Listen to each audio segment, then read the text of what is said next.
गुरुजी नमस्ते। गुरुजी आपके सामने एक और मन में समस्या उठी और उस समस्या को देखते हुए एक क्वेश्चन लेकर के आए हैं कि भाई ये जो अर्थव्यवस्था है देश के अंदर, जिसे हमने किताबों में मिश्रित अर्थव्यवस्था पढ़ा है, आज माननीय मोदी जी भी हैं। कुछ लोग कहते हैं कि पहले लोगों ने उसका शोषण किया इसलिए लोगों के पास पैसे नहीं पहुँचे। आज माननीय मोदी जी हैं, उन्होंने कितने लाख करोड़ रुपए दे दिए फिर भी लोगों के पास पैसे नहीं पहुँचे। तो मेरा एक क्वेश्चन है कि गुरुजी कि ये अमीरी गरीबी जो है वो भगवान के द्वारा दी हुई है, सरकार की अर्थव्यवस्था के द्वारा दी हुई होती है जिससे लोग गरीब और अमीर बन सकते हैं। तो आप इस सब बिंदुओं को ध्यान में रखते हुए आप इस पर प्रकाश डालें कि आज के परिवेश को देखते हुए कि भाई हम ले में अब हम अब दुखी हैं फाइनेंशियल से, तो हम भगवान पे दे देते हैं, भगवान तूने नहीं दिया, हे अल्लाह तूने नहीं दिया, हे गॉड तूने नहीं दिया। जबकि इसमें सबसे बड़ा रोल, क्योंकि रुपए को छापने का रोल सरकार का होता है। सरकार यदि चाहे तो किसी को टेंडर दे देती है, करोड़ों का मालिक बना देती है, किसी को चाहे तो अरबों का, किसी से चाहे तो छीन लिया। मान लो नोटबंदी हुई थी, लोगों से मुद्रा का संकुचन करके लोगों से धनी तो ले लिया, उससे गरीबी भी आई है। अब मुद्रा का प्रसार कर दिया है, तो मुद्रा का प्रसार होने के कारण करोड़ों रुपए अरबों रुपए बैंकों में पड़े हैं परंतु लोगों को नहीं मिल रहे हैं। तो गुरुजी ये मतलब अर्थव्यवस्था में जो चलता है ऊपर नीचे, इसमें जो गरीबी अमीरी चल रही है, लोग बेरोजगारी, कहीं रोज किसी को रोजगार है किसी को बेरोजगार है, तो इन सब चीज़ों को ये भगवान की देन है या देश की अर्थव्यवस्था की देन है? और अर्थव्यवस्था भी इतनी जो दुर्दशा हो रही है ये किस कारण हो रही है? आज इस पर प्रकाश डालो और इसमें बिल्कुल साक्ष्यों के साथ प्रकाश डालो, जिससे कि हमें पता लगे कि भगवान एक अलग चीज़ है और अर्थव्यवस्था में रुपए लेना रुपए कमाना एक अलग चीज़ है, और कैसे उन्हें लें, हम उन्हें कैसे इम्प्लीमेंट करें। तो आज इस पर प्रकाश डालो। तो भाई, जो आपका सवाल है कि पैसे का चंदा भेज भी दिया, लाखों डॉलर, लाखों बीस लाख डॉलर, नहीं 20 लाख करोड़ जो है सरकार को पूंजी का फैलाव भी कर दिया, आपके लिए लिबर्टी भी दे दी। लेकिन आपको क्या मूर्त रूप में वो चीज आती हुई दिखाई दे रही है? नहीं जी नहीं। 3 महीने पहले, 3 महीने से पहले जो संकट के पीरियड में जो चीज बताई, क्या आपके पास आई हुई है? कोरोना में बिल्कुल नहीं। किसी पीरियड वो नहीं आई, वो आगे दे दिया। इन्होंने कह दिया कि इतने लाख करोड़ इंफ्रास्ट्रक्चर पर लग जाए। देखो जो है, जब देश का हमें विकास करने की बात होती है, सबका जो है समान विकास कर देना होता है, तो सभी वर्गों का ध्यान करना होता है। तो सभी को पैसा जो है बराबर रूप से, इक्वल रूप से जो है आना चाहिए। आप ऐसे नहीं करते, एक क्षेत्र विशेष को दे दिया, दूसरे को छोड़ दिया, दूसरे को छोड़ दिया, पहले को दे दिया, तीसरे को दे दिया। आपने जो है ध्यान लगी, ये बात जरूर है कि जी ग्रामीण परिक्षेत्र में, ग्रामीण हो, क्योंकि श्रमिक से जुड़ी है, किसान से जुड़ी है, मजदूर से जुड़ी है, भूमि से जुड़ी है, गांव की तरफ, तो इकोनॉमी विलेज बेस्ड होगी। वहाँ इंफ्रास्ट्रक्चर जो है, इंफ्रास्ट्रक्चर डेवलप होगा, अच्छी बात है। और वो प्राथमिकता भी होनी चाहिए, लेकिन साइमल्टेनियसली बराबर की तरफ है। जी इससे जो जो सर्विस प्रोवाइडर हैं, जैसे वकील साहब हो गए, सी हो गए, और ये जो टीचर्स हो गए, जो मैन्युफैक्चर में जो नहीं करते, जो सर्विस पैदा करते हैं, फिजिकल नहीं करते, ओरिजिन किसी जो फिजिकल नहीं करते, मेंटल जैसे करते। उद्योग जगत से जो लगे हुए, उद्योग जगत से जुड़े हुए, मतलब लगे हुए, उसके आगे सर्विस वो हो गया। तो सरकार की तो जो है ना, जो सरकार के जो एम्प्लॉय है, सरकार के जो आदमी है, तो क्या उन्हीं की जरूरत है? देखो, देश के अंदर जो है, यहाँ सबसे बड़ी विडम्बना जो हमारी लोकतांत्रिक जो व्यवस्था देखी जाती है, तो एक इसमें सरकार मजे में रहती है। सरकार मजे में, हाँ, और एक सरकार के आदमी रहते हैं। सरकार के आदमी मतलब सरकार, उनके नेताओं के ब्यूरोक्रेट्स मजे में रहते हैं जी और फिर उनके सेवादार जो है, जो सरकारी सर्विसेज में है। जी संकट कितना ही हो, ये चाहिए, ये वर्ग विशेष कभी इनका फर्क नहीं पड़ता। जी। अब आज की यहाँ देखो कि अगर तुमने इसमें दिया हुआ है, वर्तमान परिवेश में देखो, अगर सरकारी ड्यूटी पर रहते हुए, कोरोना से लड़ाई लड़ते हुए जो सरकारी सेवा में है, उसको तो क्या कर दिया इन्होंने? करोड़ों 50 लाख का बीमा, 1 करोड़ का बीमा, 2 करोड़ का बीमा। जो भारत का नागरिक मरता है, उसका क्या है? उसका एक सर्टिफिकेट देकर खत्म कर दिया। कुछ नहीं है जनाब वास्तव में। और तीसरी बात, यहाँ जो है सरकार की मंशा जो है इस प्रकार से देखी जाती है कि अगर कोरोना में कोई यहाँ लग जाए तो उसके प्राकृतिक आपदा उसको डिक्लेयर करा देंगे। और अच्छा। प्राकृतिक आपदा डिक्लेयर करा कर ये बीमा कंपनी फाइनेंस इंस्टीट्यूशन चलाती है, जो तुम्हें सालों साल तो तुम्हारे से पैसे लेते हैं। जब तुम्हारे देने का नंबर आता है उस वक्त प्राकृतिक आपदा, नेचुरल कैटेस्ट्रॉफी, नेचुरल कैलेमिटी जैसे जैसे शब्द ऐसे ऐसे शब्दों का जब निकल के आता है। तो जी। मेरा कहना यह है कि जैसे अब जो फाइनेंशियल इंस्टीट्यूशन है आपकी, जैसे LIC वगैरह है, ये जो और है जो बीमा रहेगा कराती हैं, तो आप इनसे पूछो, ये आते हैं आपके पास बीमा कराते आते हैं, बीमा करा के ले जाते हैं, जब मरने वाला जब लेने वाला नहीं रहा तो फिर बाद में नहीं ये तो जी होगा जी, ये तो सामान्य में ट्रीट होगा। क्या इसको दुर्घटना ट्रीट किया? जी। पर तुमने तो पैसे रहकर निकाल दिया, देश का नागरिक मर रहा है तो उसके बाद जितने जो आदमी जो जिनकी डेथ होगी तो क्या आप उसको देंगे? ये सरकार के संस्कार के ये तो तो बिल्कुल क्वेश्चन ये नेक्सस रहेगा। तो पहले इनकी सोची समझी चल, आम आदमी जब तक समझ तो काफी लेट हो चुका है, ये दुनिया उससे जा चुका होता, दूसरा आदमी इतना समझदार नहीं होता।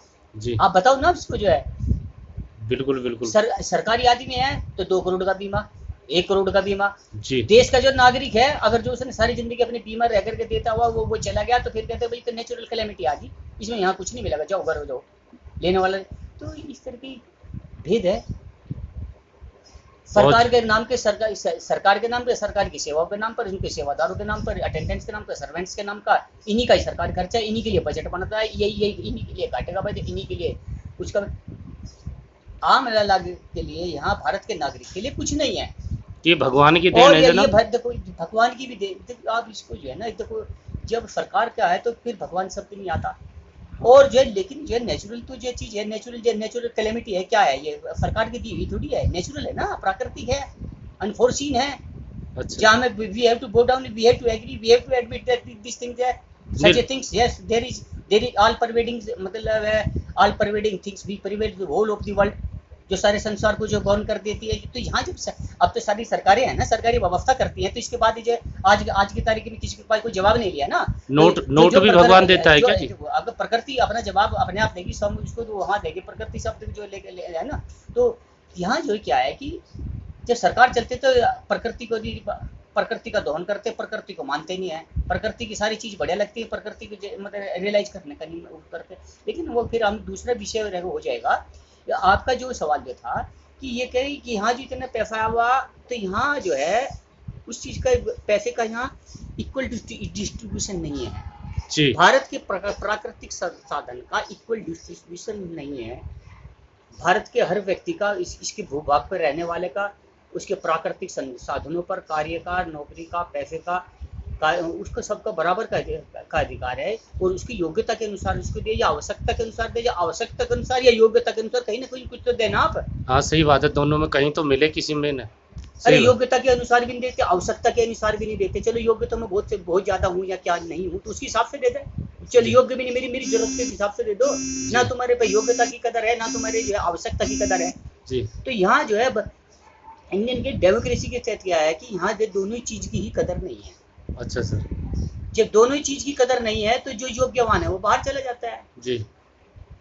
अपनी योग्यता से काम भी प्राप्त करता है, योग्यता के अनुसार आवश्यकता भी पूर्ति करता है, सब भारत से निकल गया। जिसकी गुंजाइश होगी वो दूसरा टैलेंट को वहाँ ले जाता है। तो जो भारत का जो टैलेंट है, जो भारत की प्रतिभा भारत के लिए जो है यूज करने के बाद यहाँ टेक्नोलॉजी आती तो तुम्हारे पास क्यों टेक्नोलॉजी आई है? जो भी IIT फर्स्ट आ जाता है वो लंदन इंग्लैंड फ्रांस ब्रिटेन चले जाता है, वहाँ वो खोज करता है, फिर बाद में बताते हो ब्रिटिश नागरिक मूल रूप से भाग रहे, भारतीय नागरिक मूल रूप से वहाँ का। तो हम तो इसी चीज पे खोए रहते हैं। इसका कारण क्या है? इस चीज के कारण क्या है कि यहाँ भारत के हर व्यक्ति को मौके क्यों नहीं दिया, उसकी योग्यता के अनुसार उसकी कदर कैसे नहीं की? वो ये नहीं किया गया क्योंकि जब देश आजाद होकर व्यवस्था को चूज करने का जो नंबर आता तो भारत की जो इकोनॉमी थी उसको मिश्रित अर्थव्यवस्था के रूप में लिया था। अच्छा। तो मिश्रित अर्थव्यवस्था का परिणाम जो है ये भारत की ये लोकतांत्रिक व्यवस्था है जी। अब लोकतांत्रिक व्यवस्था में रहते क्या गड़बड़ जाला है, पार्टी तंत्र चलता है। कल मैंने पूर्व व्याख्यान में रहती पार्टी तंत्र है। तो वहाँ जो है क्या कर सकते हैं, इस लोकतांत्रिक व्यवस्था को मिश्रित व्यवस्था के तहत एक दलीय तंत्र चलाता है। अच्छा अच्छा। और दलीय तंत्र से जो दल से जुड़ते हैं, जो उसके बेनिफिशियरी वे उसके चुन के सत्ता के माध्यम से वो देश की सत्ता पर काबिज हो जाते हैं जी। फिर वे अपनी जरूरत के हिसाब से, अपने इंटरेस्ट के हिसाब से, अपने हितों के हिसाब से उन व्यक्तियों को बांट देते हैं। उसको चुनते हैं। जी सारे जो है कोई भी जो हाईएस्ट जो है कॉन्स्टिट्यूशनल पद होगा पॉलिटिकली मोटिवेटेड रहेगा। जी देश का नागरिक है तो देश के नागरिक तो हैं, वह जन्म से पैदा हो गए, लेकिन जो है वे वही व्यक्ति चुने जाते हैं जो उनके हितों के अनुरूप कार्य करते हैं। जी इसीलिए देश का आम का नागरिक तो यहाँ जो है अगर जो है दूसरी बात, काम की कोई गारंटी नहीं है। जी कितनी दफा कहा गया कि भारत देश के अंदर है काम के अधिकार को मूल मैं एक चीज बताऊं, मैं पहले से सोचता रहा कि अगर भारत हो गया तो आप क्या कहेंगे। जी अगर मेरे से पूछे तो आप इसको किस तरह से लेंगे। मैंने जी। ये मेरा प्रथम कार्य जो है ये होगा कि देश का अंदर कोई भी नागरिक हो जी सारे अधिकार देते हैं, लिबर्टी का राज, स्वतंत्रता अधिकार, घूमने का अधिकार, फिरने का अधिकार, है नी, संपत्ति का अधिकार, धार्मिक स्वतंत्रता, सारी स्वतंत्रता, लेकिन सारी स्वतंत्रता बेकार है अगर आपका काम का ये अधिकार नहीं है। बिल्कुल सही बात कहा। यदि काम का काम ये से अधिकार नहीं है तो मेरे बाकी स्वतंत्रता रहेगा क्या रहेगा। मेरे पास मुझे काम चाहिए, मुझे काम का अधिकार चाहिए, बाकी मुझे सबसे बाद में दे दो, सेकंड थर्ड 8वें 10वें आधार पर दे दो। अर्थ भी नहीं है, काम भी नहीं। मुझे जो है कि भारत देखो जब देश आजाद हुआ था तो देश के आजाद हुए काम के अधिकार को एक मौलिक अधिकार के रूप में देना था। जी ये है भारत की भारत की जरूरत। और मैं जो है इस आज के माध्यम से मैं ये कहना चाहूंगा उसके जो राजनीति विज्ञान के जो विद्यालय में पढ़े हुए हैं, जो आगे अध्ययनशील जो बालक हैं, तो वे जो है कोई अधिकार कह ले भाई सारे अधिकार मेरे से ले लो, लेकिन मुझे काम का अधिकार, मौलिक अधिकार दे दो। भारत की जरूरत यह है इसकी जो है। जी जी बिल्कुल सही बात है। भारत के संविधान में काम का अधिकार मौलिक अधिकार नहीं है। बाकी 1436 के बीच में सब अधिकार हैं, काम का अधिकार नहीं। मैं कहूँगा मुझे काम का अधिकार जी क्योंकि सरकार ऐसे नहीं करेगी। इसके ऊपर यह है काम का अधिकार मौलिक अधिकार नहीं हो, सब जितने भी दल हैं ये सब में एक मत्ता है इसके ऊपर। इसको तो लाएंगे नहीं काम के अधिकार को। काम के अधिकार को। अरे मेरा कहना यह है कि जो अगर आप मांग करते हो, अगर तुम्हें जो है भारत के प्रति, भारत की जनता के प्रति, जो लोगों के प्रति जो है कोई है, तुम और ना दे करके इनको काम का अधिकार, मौलिक अधिकार दो। तो चूंकि काम का अधिकार मैं आपको बताता हूँ कि काम का अधिकार अगर मौलिक अधिकार रहेगा हो गया जी तो ये एक आपकी एक संवैधानिक गारंटी होगी। जी जब एक संवैधानिक गारंटी होगी तो सरकार इसको पालन करना पड़ेगा। बिल्कुल सही। संविधान को इसको पालन करने पड़ेगा, इसको अनुरूप इसको कार्य करना पड़ेगा, इसकी इकोनॉमी को इसको बेस करना पड़ेगा, इसको आधार बनाना पड़ेगा। तो ऐसा तो नहीं करते ना, हर एक आदमी जो काम रहकर दे दिया तो फिर क्या है, तो शोषण है जनाब। मिश्रित अवस्था में यही चीज दिया। मिश्रित अवस्था में जो व्यवस्था है ये मिश्रित अवस्था का परिणाम है। जिसको जितना है लूटना है लूटो, खाना है खा लो, दबाव गुट में रहकर चले जाओ जी। आज रेड पर रेड खत्म होती है, चलती है, एक रेड डालती है दूसरी पर रेड, दूसरी एक बार आदमी सरकारी जो है पद प्राप्त हो जाए उसका दुरुपयोग करता है। क्यों करता है जी? जब उसको तो सरकार पूरा दे रही है जी। एक सरकारी आदमी को, भारत के जो 70 नागरिक आदमी हो तो एक आदमी सरकारी आदमी पढ़ता है देश की अर्थव्यवस्था पर। जी जी सेवाएं क्या मिलती है जी सही बात है। फिर उसके बाद फिर उन पर करोड़ों भी निकलते, अरबों भी निकलते, क्योंकि सरकार का जो प्राकृतिक, तो इसमें क्या है कि जो देश के जो प्राकृतिक जो संसाधन है, प्राकृतिक संसाधन का वितरण जो है सरकार के माध्यम से होगा। भाई मैं कह ले मैं क्यों बैठा भाई, मैं बड़ी मुश्किल से तो मुझे मिला, मैं तो कुबेर के खजाने में बैठा, अभी मैंने कमाए तो फिर कब कमाऊंगा, मेरे से मूर्ख कौन होगा। जी संपत्ति सरकार की, भारत की जनता की, लेकिन जब वो कुछ बैठता है तो वो जो है कुबेर के खजाने पर बैठ गया तो कुबेर के खजाने का अपनी मर्जी से देता है। तो इस तरह से नहीं हुआ। और भाई ये जो प्रसंग इस प्रकार का है कि ये तो आप सवाल करते रहो, मैं जवाब देता रहूँ, सवाल करते रहो, ये तो अंतहीन समस्या है। 70 साल से तो अब हम भुगते हुए हैं। क्योंकि मेरा तो जो कुल मिला के है कि अगर आपका जी इसका जो समस्या का संविधान है, मेरी तो जो है भारतवासियों से, भारत के नागरिकों से, युवाओं से, विद्यार्थियों से यही है कि आप जो है बाकी अधिकार चाहे ले ना ले, लेकिन काम के अधिकार को संवैधानिक मौलिक अधिकार के रूप में लें, इसकी मांग करें, इसकी जो है एजुटेशन मतलब बिल्कुल सही करें। इससे जो भी आपके जो है ये राजनीतिक प्रतिनिधि है, क्या लगा मुझे कुछ नहीं चाहता, सारे अधिकार तो अपन धर ले, मेरा बता तो मेरा जो काम का अधिकार को मौलिक अधिकार तू कर रहा नहीं कर रहा। सही बात है। हम तुम्हें वोट का अधिकार जो है अपनी वोट देंगे, काम का अधिकार को मौलिक अधिकार करो ना पास। बस सरकार तो कर ही सकती है। अभी 370 हटाया, 370 हटाते इससे भी तो कर सकते हो। नहीं कर सकते, और इससे सबका भला है जनाब। पूरे देश का भर का भला हुआ है। इसके अंदर जो है ये जो है एक जिस तरह का 370 रन है, मतलब ऐसा वो लगता था अनप्रेसिडेंटली, अभूतपूर्व तरीके से किसी चीज को हटाया गया। जी तो इसी तरीके से 308 के संविधान के अधिकार में काम के अधिकार को मौलिक अधिकार जोड़ना, देश की जो आम आदमी को नौकरी मिलेगी और नहीं होगी तो बेरोजगारी भत्ता मिलेगा। जी जी हर व्यक्ति को जो है, जो देश के अंदर पैदा हो, या तो तुम काम दोगे, काम नहीं दोगे तो उसको जो है रोजी रोटी चलाने के लिए। तो यहाँ पे बीए करने के बाद क्या करोगे, एमए करने के बाद क्या करोगे, ये बीटेक करने के बाद क्या करोगे। जी शिक्षा का व्यवसायीकरण कर रखा, सब प्राइवेट स्कूल खोल दिए, सब जो है बीटेक, सब बीएससी बीटेक से कम कोई नहीं रह मिलता। काम तुम्हारे पास है नहीं, क्यों? क्योंकि काम का अधिकार मौलिक अधिकार नहीं है। जी जी सही बात है, सही बात। तुमने डिग्री को मजाक बना हुआ। आदमी इतनी देश का नागरिक कितनी मेहनत करते हैं, बच्चे कितनी मेहनत करते हैं, वकीलों पे बहुत कड़ा विचर है, अपनी सारी जो है जीवन की कमाई जो है उसको ऊपर लगाता है। जब पढ़ने के बाद जब करने के नंबर्स के लिए कोई काम नहीं होगा, कोई काम नहीं, जान लीजिए वही नहीं होगा। क्योंकि इन सब का कारण रहता है काम का अधिकार, मौलिक अधिकार न होना और योग्यता के अनुसार या आवश्यकता के अनुसार उसका दाम नहीं दिया जाना। जब तक का ये चीज नहीं होगी आप समस्या से इसी तरह से ग्रसित रहेंगे। आप सवाल कोई मेरे से करो, ये तो अंतहीन समस्या है। जी मैं गुरुजी आपका धन्यवाद करना चाहूँगा कि आपने एक अच्छी बहुत गहरे टॉपिक पे चर्चा की है। देखो मैं आप सभी लोगों से ये विनती करना चाहूँगा कि वीडियो ज़रूर देखें। क्यों देखें? क्योंकि कोई समझाने वाला नहीं मिलेगा, कोई बताने वाला नहीं मिलेगा। आप इससे सीखने के लिए मिल रहा है। क्या सीखने के लिए मिला? भैया रुपया कोई भगवान नहीं देता, रुपया सरकार छापती है और देती है और लेती है। सरकार थी 2014 में, आपकी रुपए ले लिए, उससे भी पहले सरकारें रही हैं, उन्होंने भी मुद्रा के संकुचन करके लोगों को धन लिया है। आप लोग बैंक की लाइन में खड़े होकर के परेशान हुए हैं, डंडे खाए हैं, सुबह शाम लगे रहे हैं, कष्ट हर नागरिक ने झेला है। तो मैं इसमें ये जब भगवान रुपया नहीं देता, सरकार रुपए देती है, तो इसमें हमारे माननीय पंडित जी ने, वकील साहब ने बड़ी अच्छी बात कही है कि भाई यदि सारे राइटों को छोड़ करके, फंडामेंटल राइट है और काम के अधिकार को फंडामेंटल राइट बनाने के लिए एक आंदोलन करते हैं और उसे इम्प्लीमेंट करा पाते हैं, तो सरकार एक बार ये देती है कि भाई हम यदि सरकार नागरिकों को पैसे बांट देंगे तो निकामड़े हो जाएंगे, वो काम नहीं करेंगे, यूं ही लौटेंगे थाली। तो इस पे पंडित जी ने बड़ा अच्छा प्रकाश डाल दिया है कि भाई काम का अधिकार मांग लो, जिससे कि सरकार आपको काम दे और आप उससे पैसे ले खाए और अपने, चाहे वो धर्म के, स्वतंत्रता के, घर के हर आनंद का भोग करें। क्योंकि ये किसी भगवान की देन नहीं है, ये किसी अल्लाह की देन नहीं है, कि ये किसी ईसा मसीह की देन नहीं है, ये सरकार की देन होती है। और सरकार यदि काम का अधिकार देगी और सरकार उसे फंडामेंटल में लागू करेगी तो आपको हर चीज़ का फायदा होगा। और नेता कोई ये कहेगा कि निकामड़े बनेंगे, उस समस्या का भी हल हो जाता है। तो मेरी सभी लोगों से विनती है कि आप इसको ज़्यादा से ज़्यादा देखें, लाइक और कमेंट और शेयर करें और इस चैनल को सब्सक्राइब करें, जिससे कि आपको सच्चाई से अवगत होते रहें।